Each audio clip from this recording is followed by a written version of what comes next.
Welcome to all.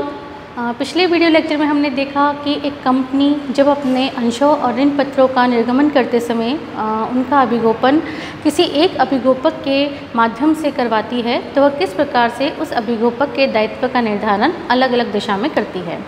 आज हम बात करेंगे कि अगर नंबर ऑफ अंडरराइटर्स अभिगोपकों की संख्या एक से अधिक अगर है तो उस कंडीशन में उन अभिगोपकों के दायित्व का निर्धारण किस प्रकार से किया जाता है। तो इस कंडीशन में सबसे पहली समस्या तो हमारे सामने ये आती है कि जो एप्लीकेशन हमें जनता से रिसीव्ड होती है तो उसमें हम किस प्रकार से यह पता करेंगे कि कौन सी एप्लीकेशन किस अभिगोपक के माध्यम से आ रही है। तो इस समस्या को ओवरकम करने के लिए क्या करते हैं अभिगोपक कि जो भी एप्लीकेशन जनता से आती है, अलग अलग एप्लीकेशन है, तो जो जनता से एप्लीकेशंस आ रही है उस पर पहचान के लिए या आइडेंटिफिकेशन के लिए वह अभिगोपक जिस अभिगोपक के माध्यम से वो एप्लीकेशन आई है वह अभिगोपक अपनी कोई सील या कोई टेक्स्ट चिन्ह के रूप में उस एप्लीकेशन के ऊपर चिन्हित कर देता है। तो जिन भी एप्लीकेशन के ऊपर उस पर्टिकुलर अभिगोपक का जिस अभिगोपक के माध्यम से वो एप्लीकेशन आई है उसका मार्क्ड लगा हुआ होता है तो उन एप्लीकेशन को हम क्या नाम देते हैं, मार्क्ड एप्लीकेशन। जनता से प्राप्त एप्लीकेशन में कुछ एप्लीकेशन ऐसे भी होती है जिन पर किसी भी अभिगोपक का किसी प्रकार की कोई सील या मार्क लगा हुआ नहीं होता है।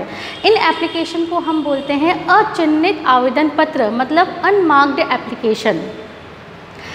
तो हम ये मान सकते हैं कि ये अनमार्क्ड एप्लीकेशन या फिर तो वो एप्लीकेशन है जिस पर कोई भी अभिगोपक अपना जो चिन्ह है वो लगाने से भूल गया है, या फिर ये वो एप्लीकेशन है जो किसी भी अभिगोपक के माध्यम से नहीं आई है, वो कंपनी के माध्यम से आई है, कंपनी के जो एफर्ट्स है उसके माध्यम से आई है।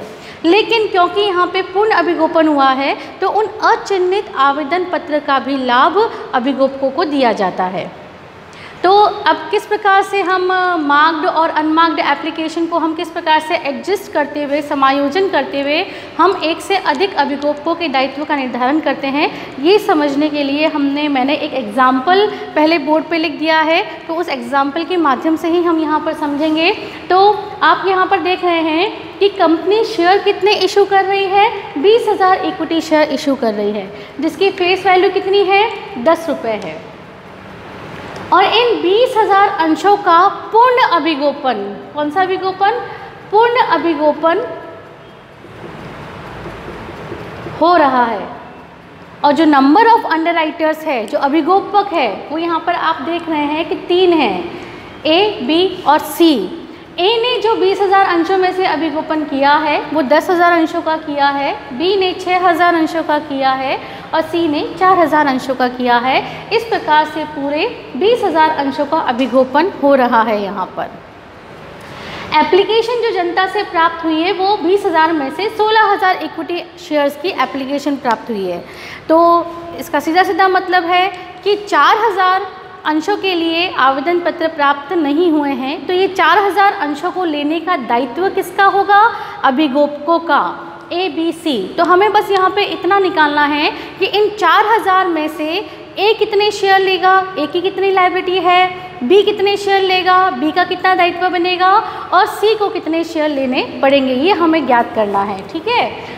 तो उन एप्लीकेशन जो रिसीव हुई है 16,000, उसमें से मैंने अभी बताया कि कुछ एप्लीकेशन मार्क्ड होती है, मतलब जिस भी अभिगोपक के माध्यम से वो आई है उसकी कोई सील या टेक्स्ट के रूप में कोई भी चिन्ह उस पर क्या होता है, चिन्हित होता है एप्लीकेशन पर, तो उन्हें हम क्या बोलते हैं, चिन्हित आवेदन पत्र या मार्क्ड एप्लीकेशन बोलते हैं।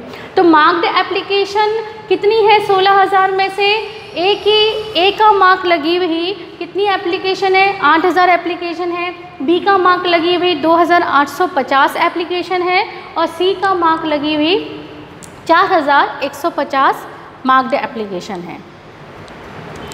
अगर हम इन तीनों को जोड़ें तो कुल 15,000 इक्विटी शेयर की जो एप्लीकेशन है, कितने में से, 16,000 में से, कितने में से, 16,000 में से 15,000 इक्विटी शेयर की एप्लीकेशन मार्क्ड है, मतलब उस पर अलग अलग अभिगोपक का चिन्ह अंकित है। हमें पता है कि ये इतनी ए से मिली है, इतनी बी से मिली है, इतनी सी से मिली है, तो उसका समायोजन करते वक्त हमें कोई समस्या यहाँ पर नहीं होगी। लेकिन समस्या किसकी होगी? उन 1000 अंशों की। 1000 कहाँ से आए? 16,000 में से 15,000 मार्क्ड हो गई, तो बचे हुए जो 1000 शेयर है वो कहलाते हैं यहाँ पर अनमार्क्ड एप्लीकेशन। मतलब उस पर किसी भी प्रकार का कोई भी चिन्ह अंकित नहीं है, ना ए का, ना बी का, ना सी का। लेकिन क्योंकि यहाँ पर पूर्ण अभिगोपन हुआ है तो इसका बेनिफिट भी हमें किसको देना पड़ेगा? ए, बी और सी को ही देना पड़ेगा। तो इन अनमार्क्ड एप्लीकेशन का हम समायोजन किस प्रकार से करते हैं? ग्रॉस लायबिलिटी के रेशियो में। कौन से रेशियो में? ग्रॉस लायबिलिटी के रेशियो में इस अनमार्क्ड एप्लीकेशन को ए, बी और सी में समायोजित किया जाता है और तीनों का दायित्व निकाला जाता है। तो किस प्रकार से करेंगे उसको थोड़ा सा हम देख लेते हैं। पहले तो एक स्टेटमेंट बनाएंगे टेबुलर फॉर्म में,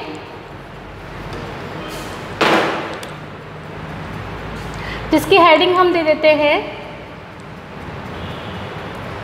स्टेटमेंट ऑफ शोइंग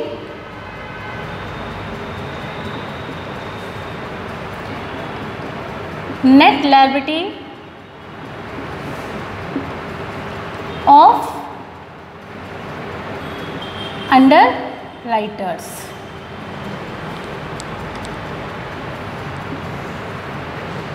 क्लियर है मेरी बात? थोड़ा सा इसको भी हटा देती हूँ यहाँ से।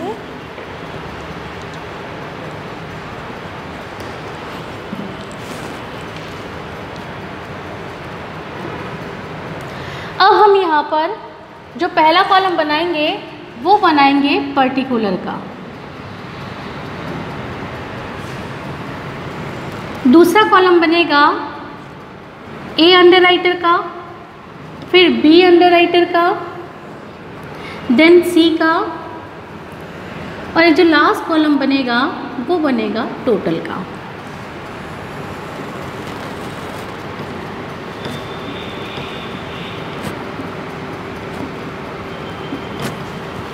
क्लियर है मेरी बात? इस स्टेटमेंट को शुरू करेंगे हम। तो सबसे पहले हम इसमें मेंशन करेंगे ग्रॉस लायबिलिटी। ग्रॉस लायबिलिटी के बारे में मैंने पिछले वीडियो लेक्चर में बताया था कि ग्रॉस लायबिलिटी क्या है। जितने का हर एक ने अनुबंध किया है अभिगोपन का, तो हर एक ने अभिगोपन कितने कितने का किया है? ए ने किया है 10,000 अंशों का, बी ने किया है 6,000 अंशों का और सी ने किया है 4,000 अंशों का। तो ए के कॉलम में 10,000, बी के कॉलम में 6,000, सी के कॉलम में 4,000, टोटल 20,000 अंशों का अभिगोपन हुआ है। अब इसमें से पहले हम एडजस्ट करेंगे। दो तरह की एप्लीकेशन है, मार्क्ड और अनमार्क्ड। तो हम पहले इसमें एडजस्ट करेंगे मार्क्ड एप्लीकेशन। अब मार्क्ड एप्लीकेशन हर एक की कितनी कितनी है वो हमें दे रखी है। एक की दे रखी है हमें 8,000, तो हम 8,000 को एडजस्ट करेंगे। बी की दे रखी है 2,850, तो हम 2,850 को एडजस्ट करेंगे। और सी की दे रखी है हमें 4,150, तो हम 4,150 को एडजस्ट करेंगे। टोटल है हमारे यहाँ पर मार्क्ड एप्लीकेशन 15,000। तो हमें क्या करना है? इसे लेस करना है। क्या करना है? लेस। 10,000 में से 8,000 एप्लीकेशन आ गई है, तो बची कितनी? 2,000। 6,000 में से 850 आ गई है, तो बची 3,150। और यहाँ पर आप देखेंगे सी की कंडीशन में कि अभिगोपन उसने किया है 4,000 अंशों का, लेकिन एप्लीकेशन कितनी की आ गई है उसके बिहाफ पर? 4,150 ज़्यादा की। मतलब उसका जो एक तरीके से स्टेटमेंट है वो नेगेटिव में जा रहा है। किस में जा रहा है? ज़्यादा एप्लीकेशन आ गई है उसके बिहाफ पर, तो हमने उसको ब्रैकेट में शो कर दिया, माइनस में शो कर दिया 150। तो इसकी टोटल हो जाएगी हमारी यहाँ पर 5,000। अब हम इसमें से लेस करेंगे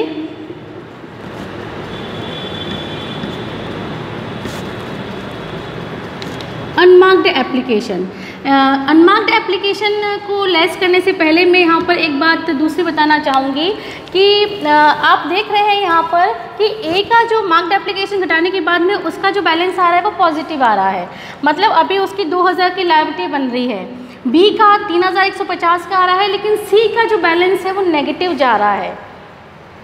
तो हमें क्या करना है, अगर किसी अभिगोपक का दायित्व पहले माइनस में जाता है, एक्सिस में जा रहा है, तो उस कंडीशन में उन एक्सिस अंशों का बेनिफिट बाकी अभिगोपकों को दिया जाता है।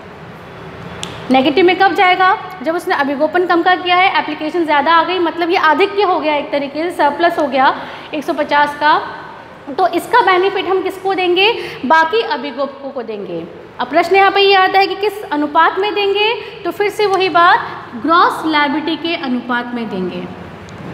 तो पहला काम हम यहाँ पे ये कर लेते हैं कि जो माइनस में जो जा रहा है उसे हम क्या करेंगे, पहले हम बाकी अभिगोपकों में बांट देते हैं, ठीक है। तो बाकी अभिगोपकों में कैसे बांटेंगे, तो यहाँ पे तो हम 150 को हमें बांटना है, किसको बांटना है, 150 को हमें बांटना है ए और बी में। तो कौन से रेशियो में बांटना है हमें, ग्रॉस लायबिलिटी के रेशियो में। ग्रॉस लायबिलिटी का रेशियो क्या बनता है, 5:3। क्या बनता है, 5:3। तो इस 150 को हम 5:3 में बांटेंगे तो क्या आएगा, 5/8 और 3/8। तो जब 5/8 करेंगे तो जो नंबर आएगा वो आएगा यहाँ पर कितने शेयर्स आएंगे, 94 शेयर्स आएंगे, और ये 56 शेयर्स आएंगे। क्लियर है मेरी बात। तो उनका बेनिफिट हम किसको देंगे, ए और बी को। तो ए में क्या करेंगे, 94 को माइनस करेंगे, या ब्रैकेट में ले लीजिए, और इसमें 56 को माइनस करेंगे, और यहाँ से 150 को प्लस कर देंगे, जिससे क्या होगा कि ये तो इफेक्ट जाएगा आपका नील का, और ये प्लस माइनस होके उसका जो लायबिलिटी बनेगी वो बिल्कुल ख़त्म हो गई, कोई लायबिलिटी नहीं बन रही है नील की। और इस कंडीशन में जो रिमेनिंग शेयर्स आएंगे वो आएंगे आपके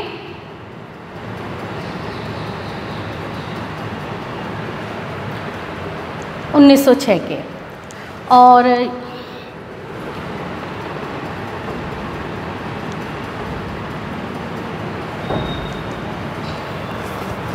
और टोटल हो जाएगा आपका यहाँ पर 5000।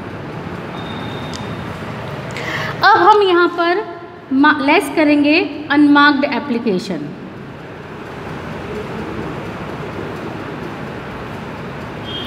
अनमार्क्ड एप्लीकेशन कितनी थी, 1000, जिसको मैंने क्या बताया था कि हमें किस रेशियो में बांटना है, ग्रॉस लायबिलिटी के रेशियो में। तो ग्रॉस लायबिलिटी का रेशियो तो तीनों का बनेगा, है ना, लेकिन क्योंकि यहाँ पर सी की लायबिलिटी ऑलरेडी नील आ रही है, अगर हम इन अनमार्क्ड एप्लीकेशन को सी में भी बांटते हैं, उसका लाभ सी को भी देते हैं, तो फिर से उसकी नेगेटिव जाएगी, और नेगेटिव आने पर हम क्या करते हैं कि वो बेनिफिट अल्टीमेटली हम ए और बी को देते हैं।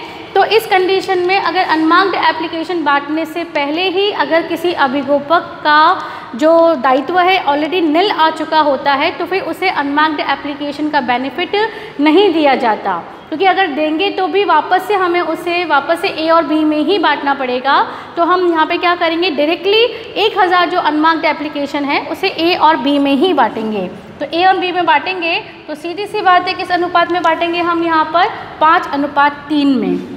तो जब 5:3 में 1000 को बांटेंगे तो 5/8 625 शेयर आएंगे, और 3/8 375 शेयर आएंगे। तो इनमें हमने बांट दिया 625 और 375, इसमें हम कुछ भी नहीं देंगे। इस प्रकार से 1000 अंशों का एडजस्टमेंट हो गया। जब हम ये बांटेंगे तो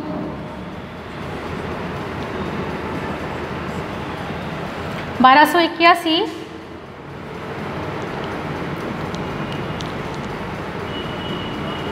2719, ये नील और ये 4000। तो ये हमारी क्या बन गई, अभिगोपकों की नेट लायबिलिटी। मैंने शुरुआत में कहा था कि अभिगोपन हुआ है 20,000 अंशों का और एप्लीकेशन आई है 16,000 की। इसका मतलब हमें यहाँ पे निकालना है कि जो बचे हुए 4,000 जो एप्लीकेशन नहीं आई है उसको कौन सा अभिगोपक कितने शेयर लेगा।